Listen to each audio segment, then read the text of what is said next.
Ladies and gentlemen, welcome back to what is probably going to be the best video that I've made up to this point in my lifetime.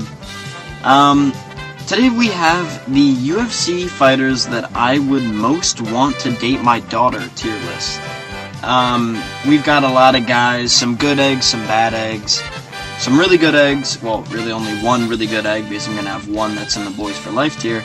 And then a lot of bad eggs, if I'm being honest with you, because it's not like the UFC is filled with guys that are formidable characters. So, without further ado, let's just get this started with the first guy in this tier list. Actually, yeah, so we have the hell no tier.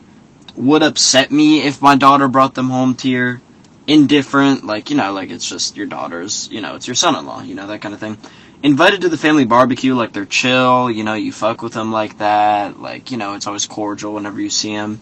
And then there's the boys for life. This is really the homie. Your daughter literally found another version of you, like, you're locked in for life type vibes. So, let's get into the first one, and we've got a banger here for the first one, Yuri Prohaska. Yuri Prohaska absolutely would be invited to the family barbecue, and I'll tell you why, right? Because, yes, he's got autism. Yes, he's going to disappear from your daughter's life for, like, a week because he's going to be in, like, Mexico doing, like, a side quest at, like, a wrestling event. Or he's doing... Did you guys see the shit where he's, like, in the sumo costume? In Japan with, like, Mark Coleman?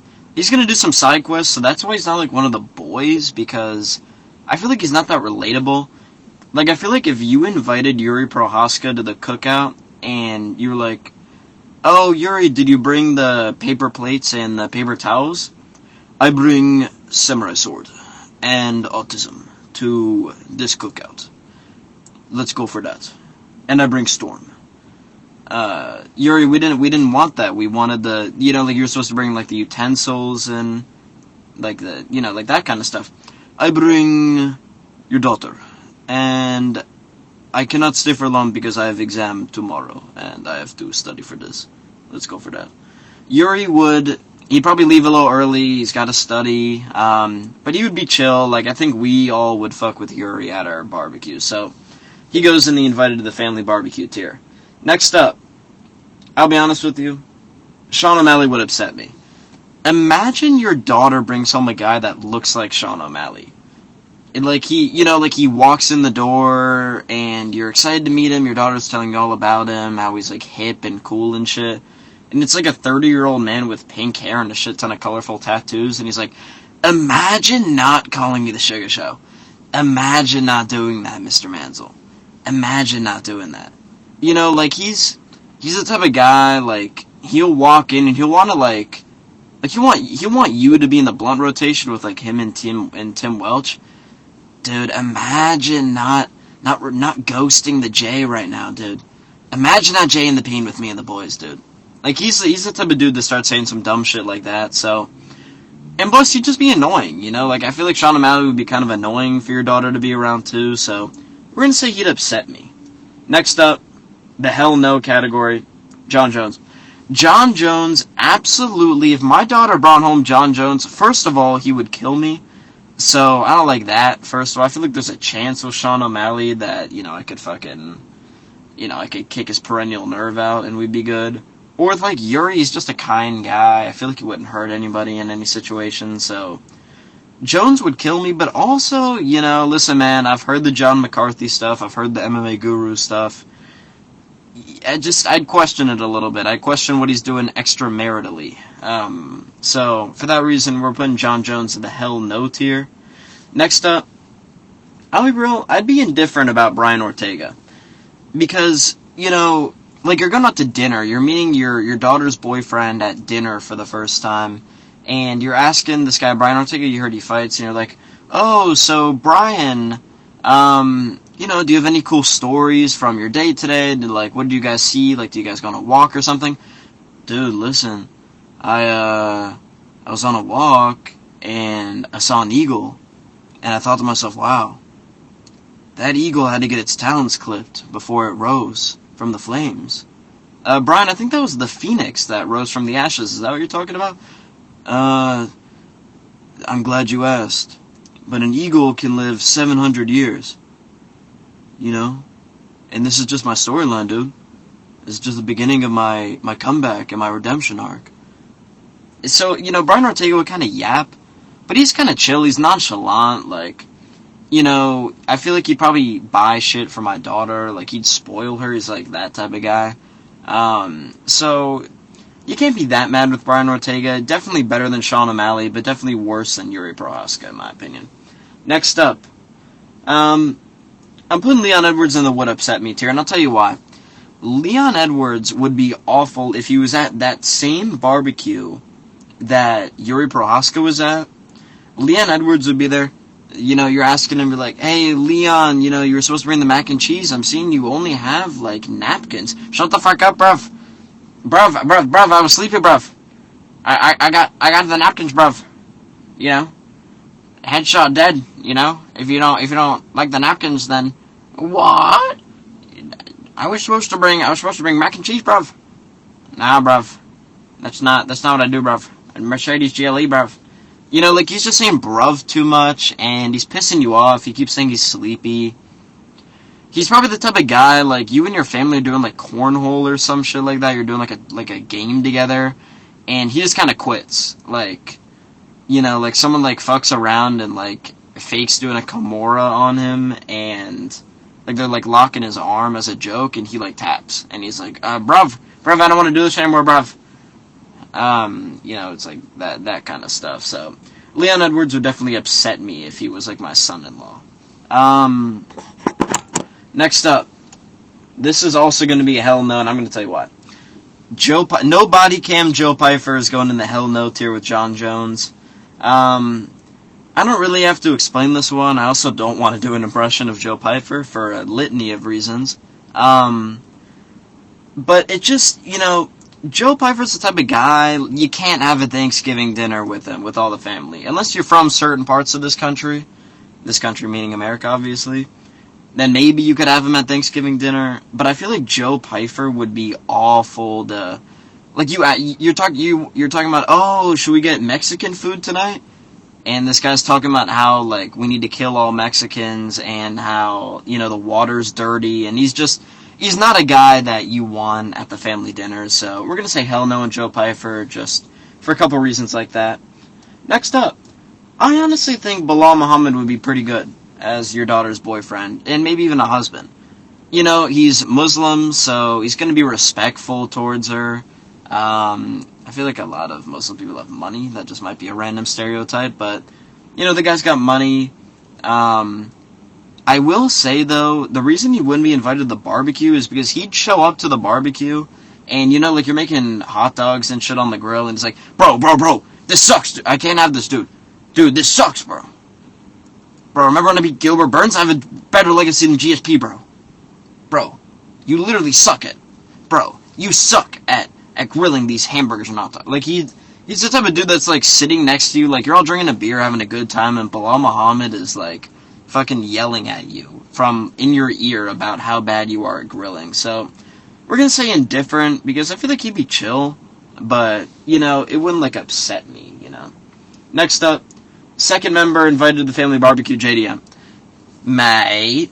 No, I'm not gonna do a bedtime impression. But JDM is just chill, man. He's autistic as hell. He looks like he's high as fuck, according to Craig Jones, at least most of the time. And I just feel like he'd have a good time, like, like you and your boys are fucking, like, shadowboxing, like, kind of play fighting, and he's getting involved. He's getting a little more scrappy than maybe you should be getting at a family barbecue, but he's, like, the type of guy that, he's always down to do whatever, like, he's just down to have a good time. I feel like Yuri's the same way. Yuri would bring, like, a friendly energy. JDM would, like, keep shit calm, like, if people are getting political, JDM's talking about, like, that one time he really stuck the jab on Basil Efez, or he's talking about the time he beat, Amiv, like, he's just the type of guy that's gonna bring the mood is just gonna be good when JDM's there, I feel like, so that's kind of how I feel about him, and he definitely would be invited to the barbecue. Next up, Ian Gary would upset me, and I'll tell you why. Obviously, yes, like, if he was marrying my daughter, I would want him and her to be the other ones having, like, sexual relations. But he'd also upset me because I feel like Ian Gary would try to tell me how to be, like, a parent to my own child.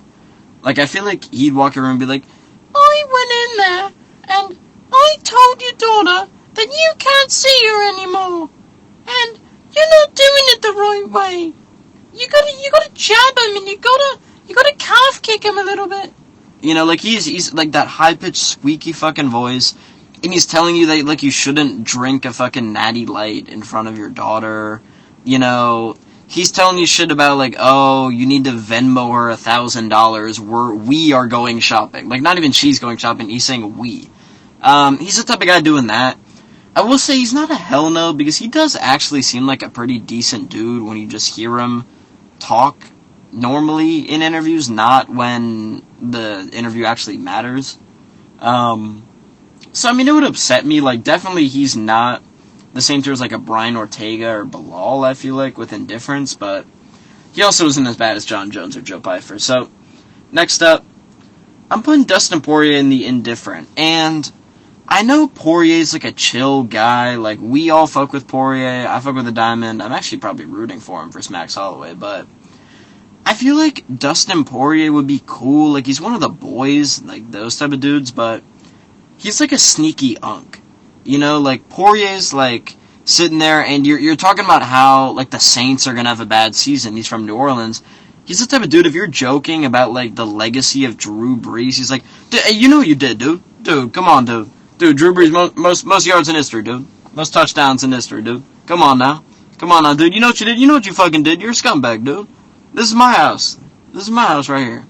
What? Your backyard? That's my house. The grill? That's my house right here. You know, like, he's saying some bullshit, probably. He's probably wearing cleats in your backyard, like, he'll show up in, like, flip-flops when you're fucking, you know, like, you're on the patio, like, you guys are playing, like, a basketball game, this dude's wearing slides, or, like, fucking Birks, you know, like, he's kind of an unk a little bit, and I feel like he'd be cool as, like, your daughter's boyfriend, but it would be one of those things where your wife tells you you're seeing dinner, and you're like, oh, cool, okay, we'll see Dustin. But if your wife's like, do you want to go have dinner with Dustin and your daughter, you'd probably say no, or you'd find a way out of it last second. So, we'll put Dustin Poirier in the indifferent. I will also say, this is gonna be crazy, I'm putting Justin Gaethje in the would upset me tier. And I'll tell you why. Justin Gaethje is a good litmus test for how good your daughter is at picking, like, intelligent men to date. Like, I feel like if she brings fucking, like, Brian, or, no, not Brian, that's a horrible example, Bilal Muhammad home, you're like, oh, like, she likes smart guys, you know, just cool people. If she brought Justin Gaethje home and he's literally just grunting like he's throwing big, meaty uppercuts the entire time, I feel like it's one of those situations where, like, you're talking to him and randomly he's like, ooh! You know, and he's talking about golf or some shit like that. Like, I don't know, I just feel like Justin Gaethje, you'd almost be like, wow, my daughter really does not know how to pick. Like, she can't tell what guys are smart and dumb. You know, and I feel like that would upset me as a father. I'd be like, wow, my daughter, I didn't raise my daughter the right way if these are the people she's modeling me after, that she's picking Justin Gaethje to marry. You know, and he's definitely punch drunk. You worry about the CTE. I'm not saying he's gonna, like, Chris Benoit, like anyone, but, like, you worry about, like, he's gonna BJ Penn. Like, he's gonna be like, oh, this isn't my wife, like, that type of thing. So, I'm gonna say that Justin Gaethje would upset me. Next up, I'm actually putting Colby Covington in the indifferent tier. And I'll tell you why. Colby Covington, obviously, on the surface, like, you know, politically, kind of like a Joe Pyfer situation, but I feel like he'd make people laugh on accident. At, like, you know, like, you guys are on a family walk or some shit, and you're, like, trying to get to know him on, like, a hike. You're on a hike with Colby Covington, he's like, bro, like, Marty Fake Newsman, like, I took him to the 7th layer of hair, dude, you know, like, he's, like, saying some bullshit the entire time. He's like, I'm bringing these hiking boots to the, I'm sorry for this Colby Covington. I'm gonna stop this Colby Covington impression immediately. I gotta work on that. But, you know what I mean? Like, you'd have, like, the lisp and the stutter. And it would just kind of make people laugh. Like, I feel like it would break up the tension. You know, if you guys hadn't really known anyone. So I feel like you gotta put him in different, because people claim he's a good guy deep down. So maybe he's, like, one of those dudes that, like, low-key's calling his girl mommy, I feel like. You know, and I kind of fuck with that if that's my daughter's husband, you know? Because then I'm not worried that he's gonna, like, fucking like verbally or physically abuse her, you know, like he's like fucking getting cuddles and shit, and I fuck with that from Colby Covington, so we'll put him in the indifferent. Next up, Henry Cejudo would upset me. I feel like Henry Cejudo's a smart guy, like, you know, you could probably shoot the shit with him for a little bit, but man, if the same grilling situation as we were talking about earlier with Bilal, Henry Cejudo, he's like walking up, and you know, like dads will always stand around the grill and like just shoot the shit about their lives. I feel like Henry Cejudo would interrupt the conversation. He'd be like, "Dude, I think you guys need to flip the hamburgers, dude. Yeah, dude, you know, those hot dogs are sitting out. Are you guys gonna grill them? Are you guys gonna grill those raw hot dogs, dude? Yeah, it's crazy, dude. I think you gotta throw the butter in the pan, dude." You know, like, he's saying the most obvious shit ever, and it's pissing you off because you're just trying to have a good time and talk to your boys that you haven't seen in a while, and your daughter's boyfriend is just bitching in your ear, and he's 5'4". You know, and that would piss me off if my daughter was dating Henry Cejudo, and he's just saying nonsense. Like, he's, like, getting married, and you've gotta, like, sit there and watch this shit, and his vows are like, "Dude, I think we're about to get married, dude. Yeah, this is crazy. I might do a single leg, dude. See what happens. Ostigari trip, John Jones style, dude." You know, like, he's saying some bullshit. He's throwing, like, technical terms out there. So I feel like Henry Cejudo would just piss me off if I was his father-in-law. Last but not least, we have saved the best for last. I wonder if anyone predicted this. Mate, Bobby fucking Knuckles. Bobby Knuckles is absolutely number one on this list for someone that you would want your daughter to date. You cannot tell me that we all would not love Bobby Knuckles in any social setting with your daughter. First of all, he's just one of the boys, you know, like you can just shoot the shit with him about anything. He's taking some damage, but he's just kind of like a geek, you know, he's like a nerd. He's playing fucking like Skyrim and shit, like Zelda probably. You know, he's just the type of guy that he's gonna show up to all the sports games for your, like, grandchildren. He's getting gifts and flowers for everyone. I just feel like Robert Whittaker is just a good dude. You know, like, I consider throwing Yuri in here too, but he's just a little too autistic. I feel like Robert Whittaker's got that really sweet kind of autism, and he hasn't been in enough of those, like, crazy he's getting dominated with damage fights where you worry that he'd do anything CTE-wise. And I just feel like Whittaker would be cool as fuck to have as a son-in-law. Like, telling someone that your son-in-law's Robert fucking Whittaker, you can't outrun the Reaper, not what the shirt said. Yeah, I just feel like Robert Whittaker would be the best son-in-law to have. So that will do it for the UFC fighters I would let date my daughter tier list. Let me know down below if you guys have anyone that, you know, you'd want me to do another of the same tier list of. There are more fighters I left out here. Obviously, I could have done, like, Izzy and a couple other guys, so I may make a second one if you guys like this one. So let me know down below. Subscribe if you're new. If you're not new and you're already subscribed, already liked it, then comment down below telling me that. I will see you guys Thursday with my official breakdown of UFC 316 after watching film, and hope you guys enjoyed. Thank you very much. Peace out.